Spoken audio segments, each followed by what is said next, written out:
Brett and I first met in the summer of 2018. It was my last summer before graduating from Ohio State. And I had decided after my first internship at Boeing that I wanted to come out to Seattle, to the Pacific Northwest, to see what that was all about. I went to school for engineering at Washington State University, and through that I got an internship at the Naval Shipyard over in Bremerton. I was guaranteed a job after college, and then I happened to walk into the right place at the right time and ended up getting an internship with Boeing here in Seattle. And so it was a hard decision, and I put a lot of thought into it, but ultimately I ended up choosing to go to Boeing for my last internship in college. And that ended up being probably the best decision of my life because that would be how Georgia and I would come to meet. Boeing internships are like big kid summer camps. The first day of work, I met a bunch of intern friends right off the bat, and we started going on trips, went up to Canada, went hiking, you name it, we were just out doing it after work. And one of those trips through Boeing was a whitewater rafting trip. We both had signed up for this whitewater rafting trip, and I had driven out to Leavenworth, Washington. In between the days, they have a camp potluck at one of the campsites. We finished our day of rafting on Saturday and then showed up to this potluck. So I was just mingling with other people at the campsite, and I look across the campsite and I see this girl, and she's wearing this purple rain shell, hiking pants, chacos, and she's got her hair back in a ponytail. And I immediately thought, I need to talk to that girl. And when we first got there, I looked around and saw this circle of intern-looking aged people, and I looked across, and there's this tall, handsome guy. It was Brett, and I went, that guy's really cute. I'm gonna go talk to him. So I grabbed a couple beers. The next thing I know, this girl shows up right next to me, kind of wedges her way into the huddle. And I said, hey, I'm Georgia, do you want a beer?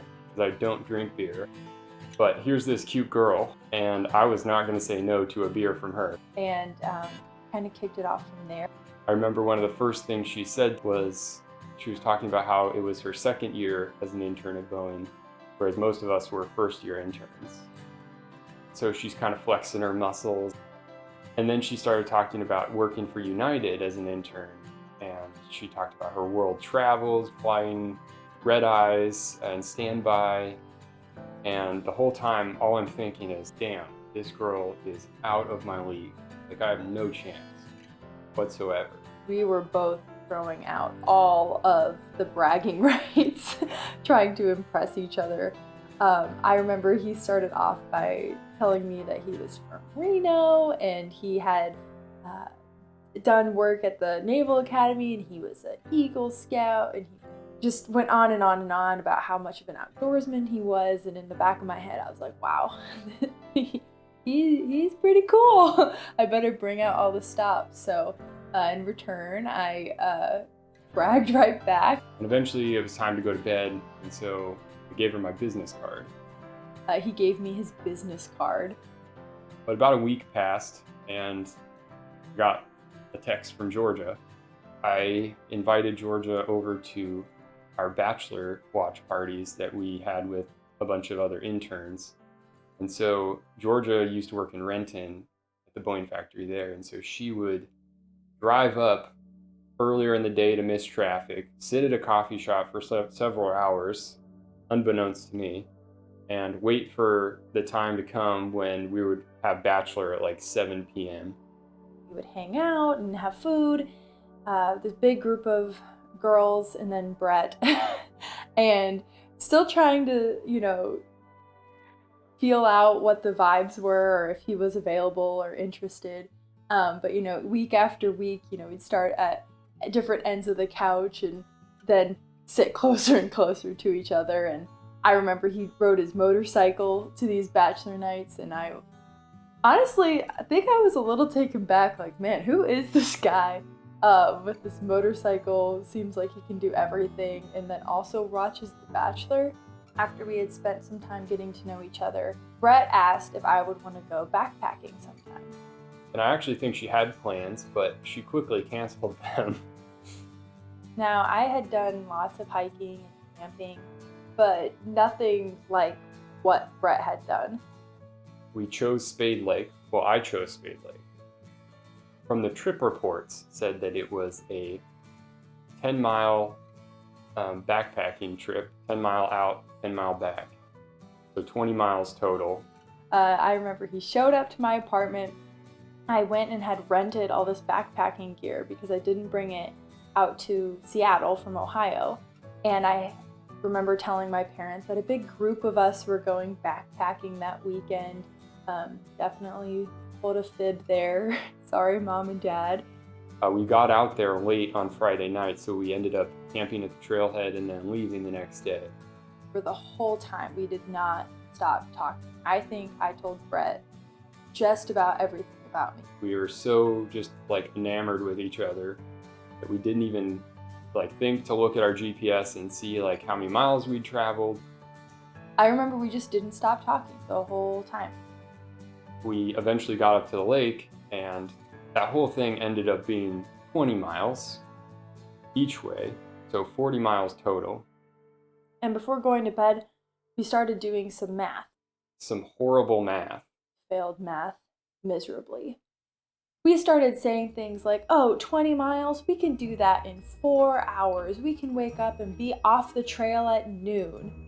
Our horrible math made us leave at like 10 a.m. instead of like 5 a.m. We left camp super late the morning of, ended up hiking 20 miles back. Of course, I had planned for only 10 miles back, and I planned to get off the trail before lunchtime.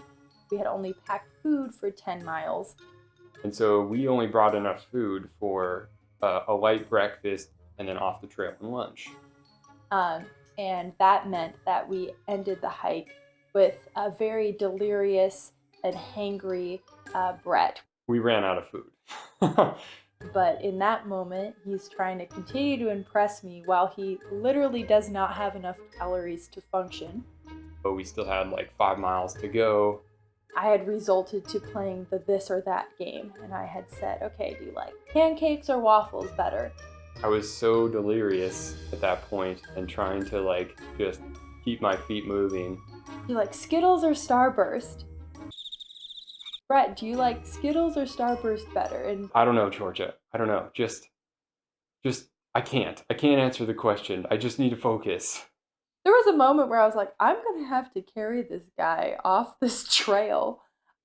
We ended up getting off the trail okay, and we immediately drove to some burger joint out in Roslyn, Washington, and pounded burgers. Like The biggest burger of my whole life, topped with onion rings, the whole 9 yards. it was an insane amount of food in a very short period of time. Throughout that summer, there were certainly a few key people that encouraged Brett and I to continue to get to know each other and kind of pushed us towards each other. The first being Cindy. She sat down with me and we had some picnic dates, and she kept asking me about Brett, and she really encouraged me to think about Brett being, somebody that I could be with even after the summer. Little did I know, Cindy was also talking to Brett. I gave our friend Cindy a ride home from one of the intern events. And I remember she turns to me and she goes, "Brett, what are you doing?" I was like, "What do you mean, what am I doing?" She's like, "With Georgia. What are you doing with Georgia?" I said, "I don't know. I don't know what to do." And she's like, "Brett, you need to just do it." And she continued to just tell me like, Georgia's amazing. I need to date Georgia. Like, Georgia is the perfect girl, and I would be crazy not to go after her. And so I remember dropping her at her house and thinking, I'm doing this. I'm gonna go for Georgia. So Cindy, you're the best. You definitely helped push us together.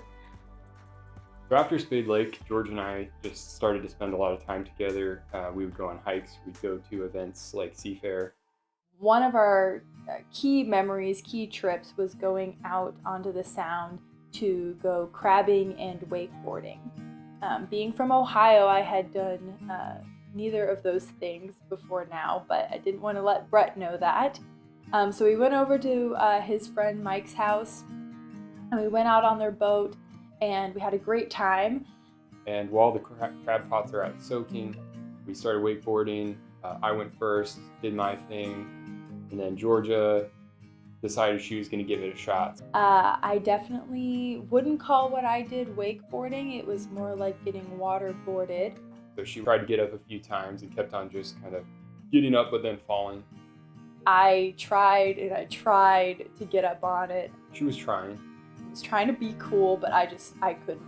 And in that process, Rachel turns to me on the boat and says, "So are you guys dating?" And I said, "Well, I don't really know, not sure. I'm interested, but I'm not sure if she likes me." And Rachel just shakes her head and goes, "Brett, do you think she would be out here trying to wakeboard like this if she didn't like you? She freaking likes you."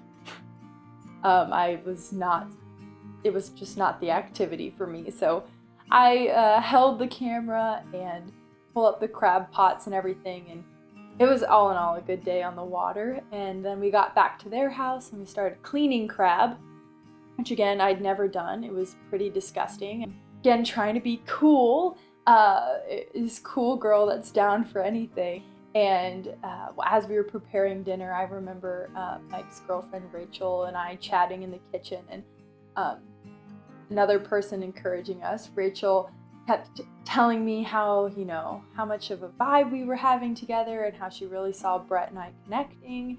Again, little did I know that she was also walking through the sliding door and encouraging Brett outside. So Rachel, you're the goat, pushing us together like that.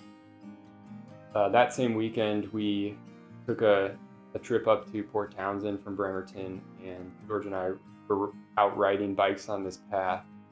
And at one point, Georgia comes up with this story where some guy assumed that they were dating.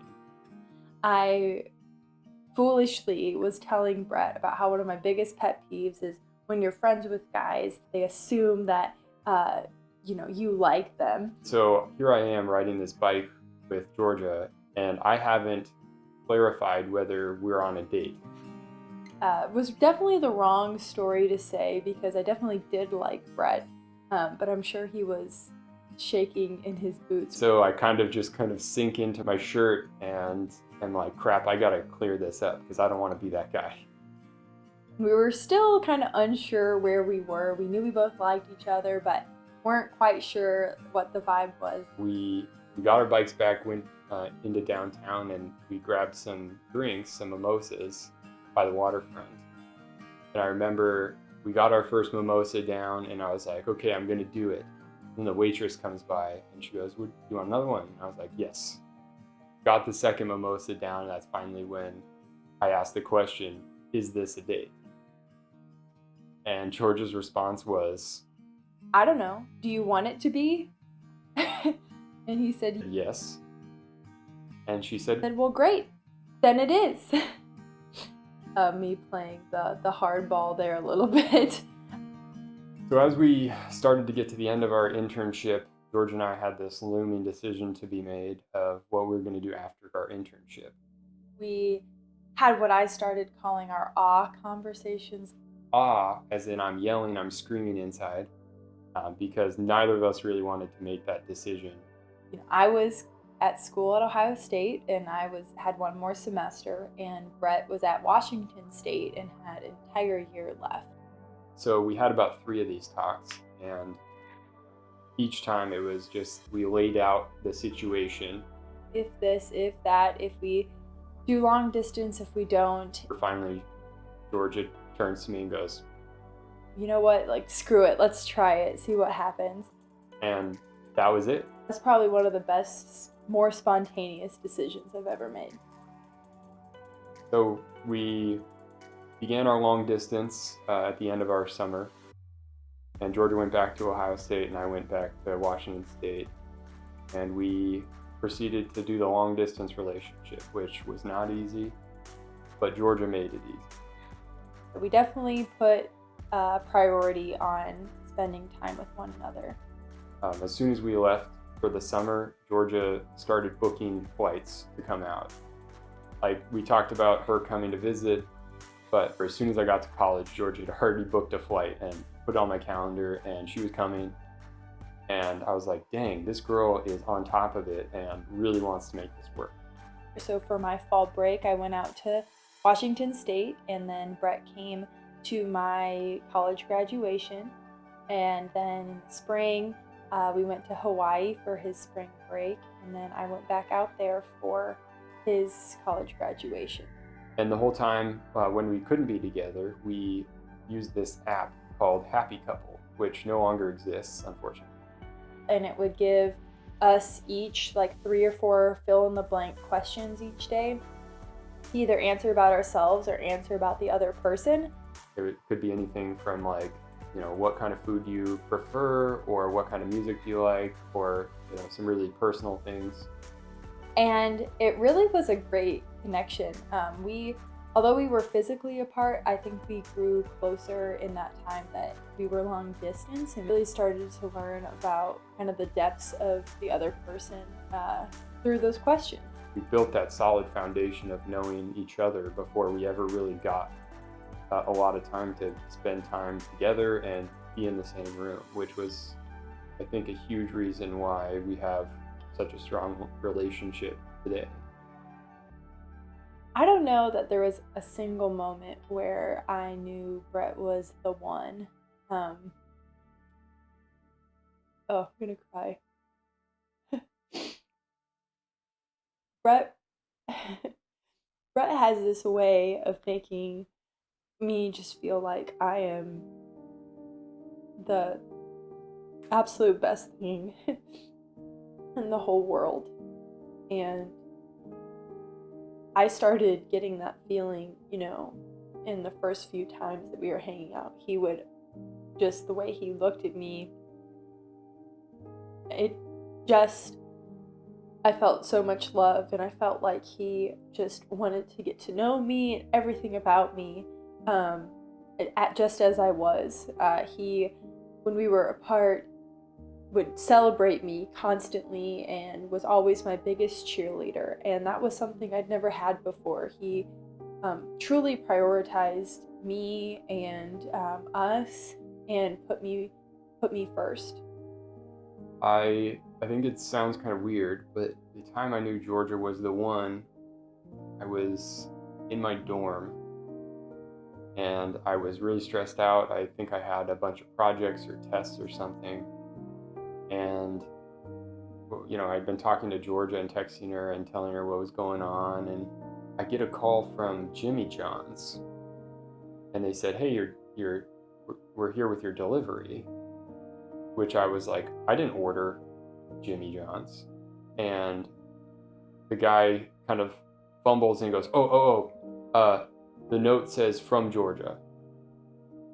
And I mean, it sounds small, but just the act of love that was really, just a signature on the line for all the other good things I'd already known about her.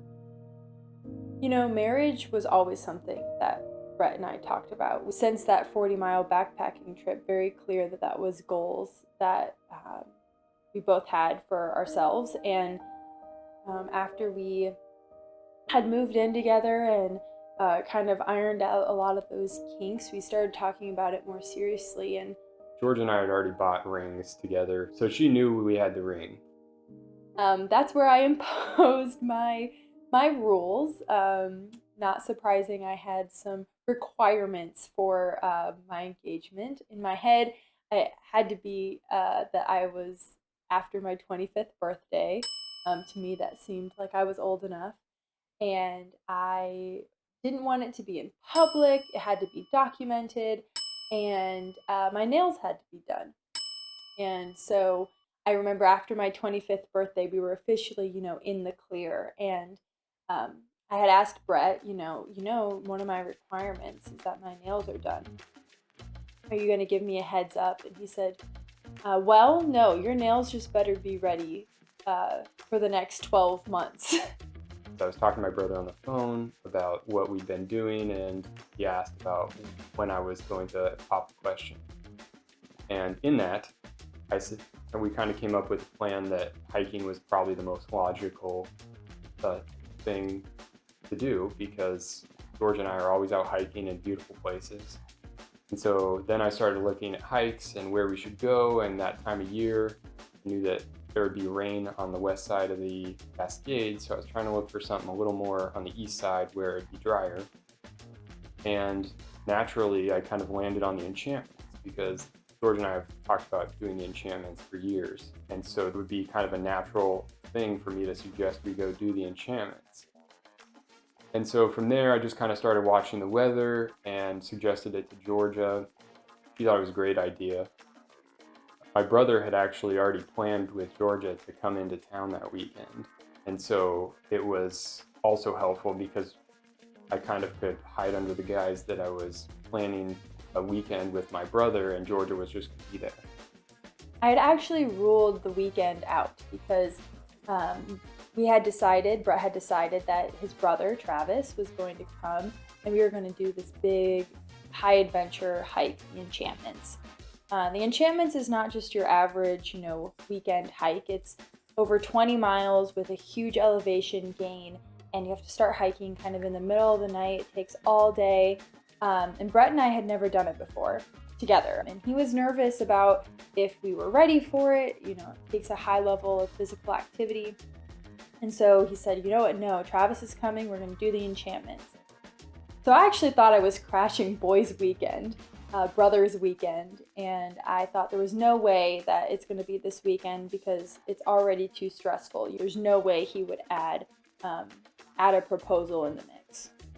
I started to make plans, but naturally I couldn't just start making all the plans and picking the meals and where we're going to stay and doing too much research because that was going to tip Georgia off that I was doing something weird because I don't do those things naturally. Brett had taken a particular interest in this weekend's plan, which, if you don't know, is pretty uncharacteristic. I'm for sure the one that makes the plans and plans the meals and ensures that everything's packed up and ready to go.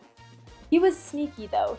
I kind of just let Georgia do her natural thing. I made the suggestion of the enchantments, and then she just went off and started doing what she would normally do. He let me plan and book my own campsite actually, and so I had to do the research, which is typical, and I didn't think twice about it, and I booked the campsites and called and made sure all of those arrangements were in place. She was just planning her own engagement, little did she know. And I remember at one point I was trying to work out meals a little bit, just kind of hint at what we should eat because I was going to invite a lot of people.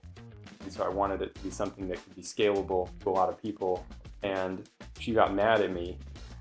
Brett just would not get off my back about, what meals we wanted to have and what time we were leaving and really overly interested from my perspective in making the plan. She just wanted to plan it herself. I remember saying something to the effect of you only care about this plan because your brother's going to be here and I always ask you to help and you never help with the planning, and all of a sudden Travis gets involved and you care so much about what this weekend is going to look like. And so I just kind of took it because, what was I going to do? Definitely regret doing that now, but hindsight's 2020. So how did the whole thing go down? Like I mentioned, we were on the Enchantments hike, which was actually only a few miles from where Brett and I first met on that whitewater rafting trip. So we stayed at a campsite the night before in Leavenworth, and I remember waking up the next morning at 4 a.m. to go get on the trail. And Georgia turns to me and she's like, "How'd you sleep?" And I was like, "I didn't. I didn't at all." And so she kind of passed it off as me just being worried about the hike. woke up super early and started hiking about 5 a.m. in the dark. And I'm just, nervous as all get out. I have no idea how it's going to go, but the weather just was perfect. Like, I couldn't have asked for better weather. And we got to the main kind of pass, Asgard's Pass, to do that big climb kind of into the core zone where some of the really beautiful sights are. I remember we made it to the top of the pass, and I definitely sensed this kind of sigh of relief, which from my perspective was, phew, we made it to the top. After that, I kind of settled down. I knew that we were gonna make this happen, because from there it was all downhill. We kept walking, and Brett, of course, has been getting into photography, and so he was all about trying to find this one particular spot that he wanted to take a picture. So when I was planning, I was trying to figure out where to ask the question within the enchantments. And I found a blog where somebody had hiked through the enchantments, and they took a lot of pictures, and one of the pictures was this perfect backdrop, what I thought would be a great engagement photo. And so I literally used that photo to back out using a topographical map and the time of day that they were there, where that photo was taken exactly. So as we came down through the enchantments, I was had the map out. I knew where we were going. I knew where I was going to do it. And that was nothing new. In fact, I was making fun of Brett with Travis about how, I just go along for the ride as Brett tries to find all these beautiful spots to take pictures. And Georgia's totally used to this by now because I take so many pictures of us. And so we get there, and we set up the tripod and all that, and I kind of play it off as George and I are going to take a picture together. Travis is going to stand up at the tripod and take the picture. And then we would switch. Travis and I would do it, and then we'd all do it.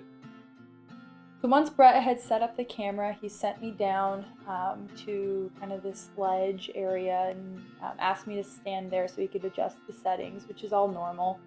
And then he came down, and we took a few regular pictures, a few looking out, and then I started walking back up the hill to get Travis to switch so that the boys could take pictures together. And Brett grabbed me back. I get down on one knee and opened up the ring box, and then I blacked out. Just stunned silence. He said something sweet, I'm sure. It took her probably a good 20 seconds before she said yes, because she just didn't know what to say. I just started nodding incessantly, yeah, I'll marry you. And of course, there's lots of other people around hiking. And they all cheered us on. The ring is just beautiful. My grandma's diamond just perfectly set into just this beautiful band. And it was honestly out of a fairy tale. And shout out to Travis for really taking the best photos of all time. And recording the whole thing. He was the perfect sidekick, and I wouldn't have had it any other way. The only flaw in Brett's plan was that this all happened at about mile 8, 9, meaning that we had about 12 miles to hike. So I'm freaking out. And then the whole way down, Georgia kept on talking about, I need to call all my friends. I'm going to have to call all my friends, and I got to do it soon. How am I supposed to keep this in? We're in the middle of a mountain, and all I want to do is FaceTime my mom. I can't believe what just happened. I'm shaking. How am I expected to make it all the way back to Seattle? I can't keep this in. I don't know what to do. Well, I'm just keeping to myself, nodding my head yep, you got to do that. Little did she know I had a little surprise at the campsite. So we get back to the trailhead, it's pitch black, we're starving. We pull up to the campsite, and here are all of our friends that I had invited. All of our friends jump out of the, I'm gonna cry again, out of the woods, and they had decorated the campsite with all these sparkly lights and engagement, and our faces blown up on cardstock. All of my worries about trying to find our friends was silly because he had already thought far ahead. I was just so emotionally overwhelmed. It was so special to have all of our friends there. It was probably the best surprise I've ever thrown anyone, and I don't even know how I made it all work. How'd you do? I don't know. I'm about to be fact checked. You say the right answers? I hope I said the right answers. Yeah, I hope you did too. Otherwise, that couch over there is gonna be my bed. Yeah, well, that's Uh, just how it is. You want to answer a couple together? Let's do it. What is the biggest difference between you and me? Yeah, I don't like sitting still, and you love sitting still, and I love planning years in advance, and you're more spontaneous than me. What Yeah. do you think? I was gonna say that planning. Because you like to plan. I like to get to Friday and then figure out what's happening Saturday. Yeah, no, Yeah. doesn't work for me. What world events had an impact on your relationship? That's a softball, boys and girls. COVID. Ding, ding, ding. How did it impact us? Well, we moved in together for the first time March 16th of 2020, which was right when it was taking over. And we were together in our 800 square foot apartment. One bedroom. One bedroom, and we both worked from home full time from there. Back to back. Literally back to back. Yeah, that was the first major test of Yeah. our tolerance of each other. Yeah, lots of togetherness. Too much. Yeah, it was too much. But Yeah. we made it work. We're here. We What are your dreams as a couple? want to expand our family, travel the world, and have lots of puppy dogs. Sounds good to me. Woo! Oh yeah. And a shop. Mm.